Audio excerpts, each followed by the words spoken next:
let's talk about setting goals that can actually change our life. Setting goals is the golden ticket to success today, the golden ticket to achieving more, even more than we thought was possible.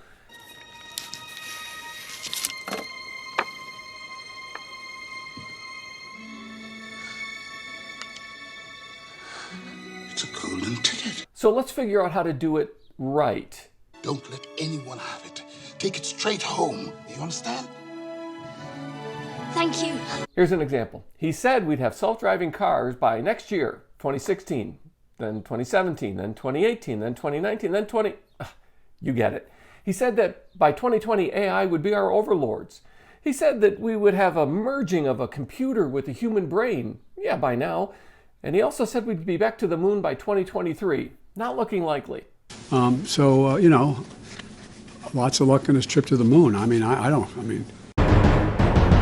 Of course, we're talking about Elon Musk, and there's probably no one in the public eye that has set more audacious goals and achieved them in our lifetime today.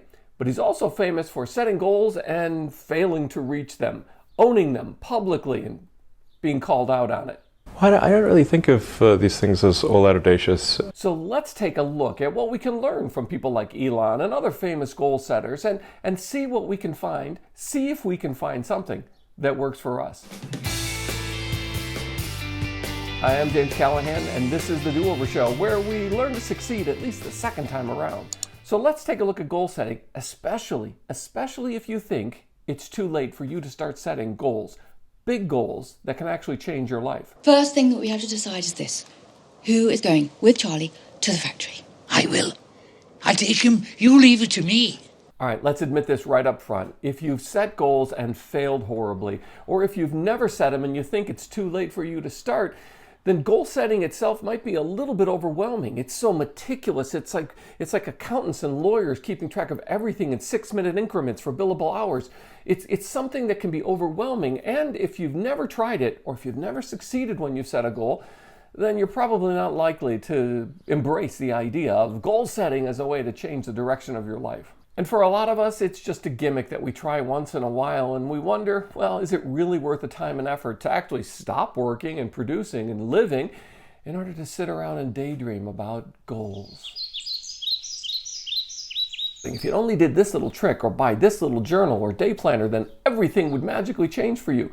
Or maybe you're too embarrassed because maybe you set a goal and you shared it with someone and it didn't happen, and you felt not only the sting of accountability, but the embarrassment.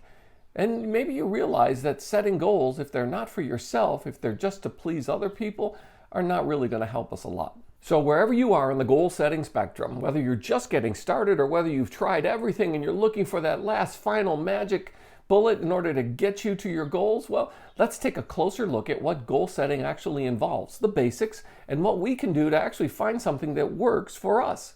Okay, back to Elon and all those predictions, date setting. It's kind of a word game when you realize it. It's that it will happen next year. That's like the bar owner who says, free beer tomorrow, and everyone asks him, well, when's my free beer? And he said, tomorrow.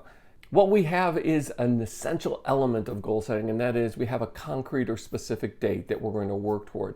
Even if we do have to revise it to next year or the year after that, at least then we have some time element involved, and that's the first critical element of setting any goal. Put a date on it.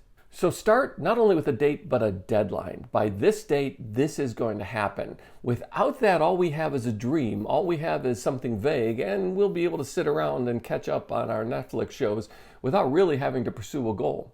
All right, I also have to admit something, a confession. I've tried a lot of goal setting hacks, little tricks, date planners, all different methods, and every one has failed. Now, I know what goal setters are going to tell me. They're going to say, no, they haven't failed. You have failed. Right. I haven't found something that works for me. And without something that works for me or something that works for you, it doesn't matter how successful the goal setting is for everyone else. If it doesn't work for us, it's not helping us. And if you've ever spent any time in the goal setting space, you know that there are 3, 5, 7, 12-step programs about goal setting and how you can get into it. Like the simplest about using goals in work and life, like process, performance, and outcome goals. Process goals like reading a book a week or studying 2 hours a day. Performance goals like meeting a schedule or a deadline consistently or early. and outcome goals, including closing a sale or getting the job that you're applying for. Now, personal organizers and day planners are everywhere on Amazon and LinkedIn, and there are courses attached to them, and they're the simplest, easiest way most of us find our way into the goal-setting space. And if I thought that a simple page would change your life, I'd be selling you one right now. But if you can't tell yet, I really don't believe that just a day planner by itself will be able to change the course of your life and change the future. Anything more than you can see right in front of us. And that's what a day planner is. It just puts down what we can see in front of us. Changing the course of your life, though, means thinking of things beyond the day, beyond the moment, beyond what is obvious and in front of us. So after we get that time incentive down of a deadline that we're going to work toward, and we're looking for something bigger, how are we going to take that next step to make it big and bigger and not just doable? You see, redefining what's doable is at the heart of life-changing goals. It's what some people call stretch goals, and they can be so discouraging. Setting an impossible goal is the first bit of advice we receive, and that is don't do it. Don't set an impossible goal because it'll discourage you from goal setting altogether. Well, quite frankly, goal setting by itself is a method. It's not the outcome. I want the outcome, not just a new gimmick or method to get there. So I need something that will help me think big and bigger about what's possible. So looking for this something beyond just what's in front of me, there are two basic approaches. One still focuses on the day planner approach, but it's more a little OCD approach to things where everything is broken down, everything is incrementalized, and it happens at the beginning of each day or even late the night before where you plan your next day. But it's a meticulous, overwhelming listing of every possible thing, and then a prioritizing and a rearranging of those things into bigger ideas and smaller things or smaller tasks. And you'll find people with the advice of do the small things first, and other people will tell you do the important things first.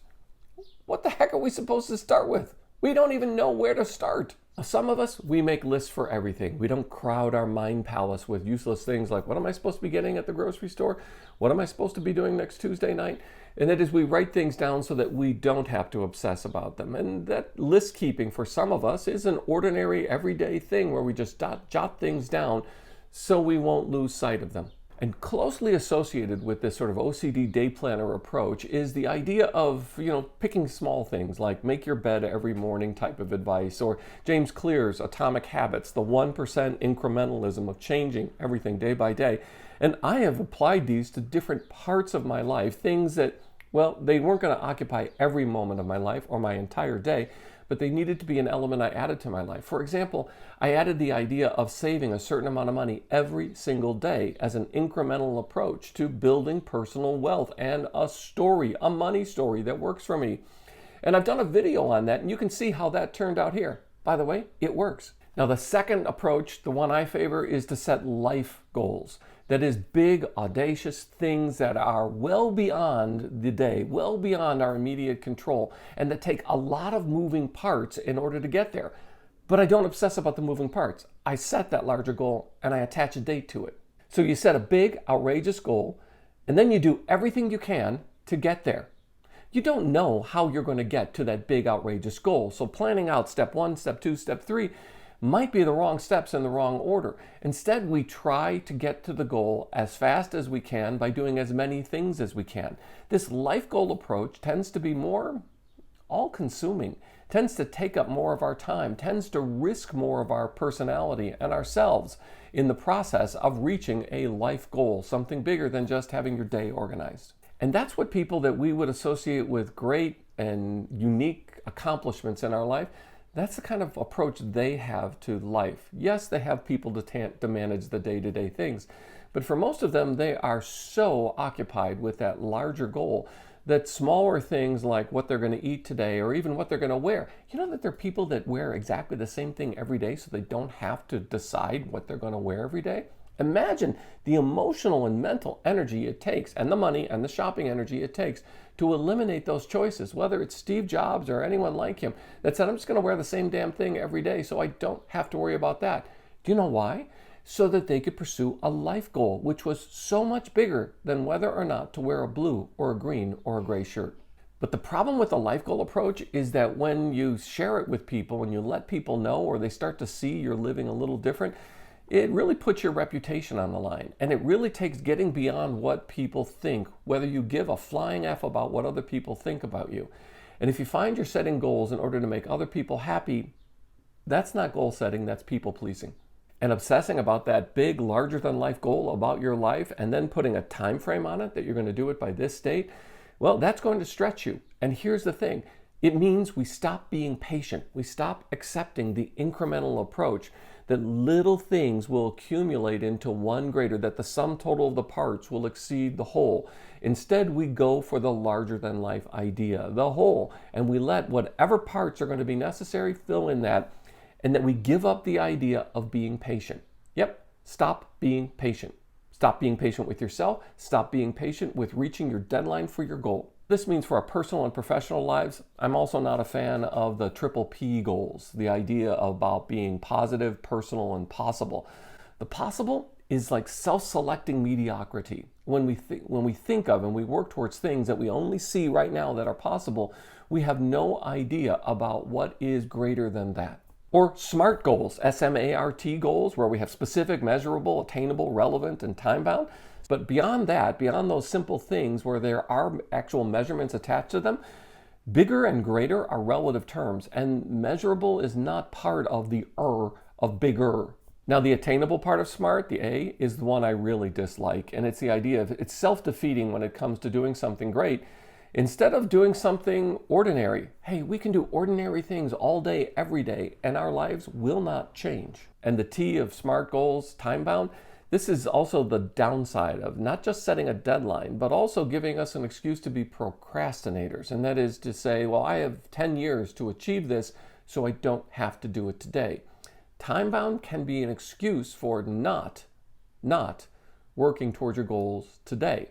Okay, back to Elon Musk. He gave us this example and he said, look, if you have a 10-year goal, then try to achieve it in 6 months. Now, you're probably not going to make it in 6 months to your 10-year goal, but you're probably going to be a lot farther along than someone who has a 10-year goal and just sticks with their 10-year plan. Now, the life goal rather than the day planner approach to goal setting really involves and it needs the involvement of failure, and it needs the involvement of course correction. And it doesn't hyper-manage or micromanage all those little steps to think that if I just do 1, 2, and 3, I'm going to get to 4. If you're not innovating, then you're not failing. If you're not failing, you're not innovating. That's the premise of the life goal approach, that instead of micromanaging all the details, we work towards the larger goal without knowing exactly how we're going to get there. Oh, and these bigger breakthrough goals, they will always involve other people. They will involve networks of people and things happening in your life that are not part of your life today. They're always going to involve many moving parts, things that cannot be anticipated. So trying to anticipate them really is choosing not to achieve the larger than life goals. It means being open to those larger networks and relying on other people in order to accomplish the kind of life goals that you want to see. It doesn't mean you're selfish. It doesn't mean you're head down in your day planner every day for every 6 minutes checking off and billing someone. It means that you are pushing towards something that a day planner cannot capture. And part of this is because for us to succeed, other people don't have to fail. We can be around people, everyone's succeeding, and we can still succeed.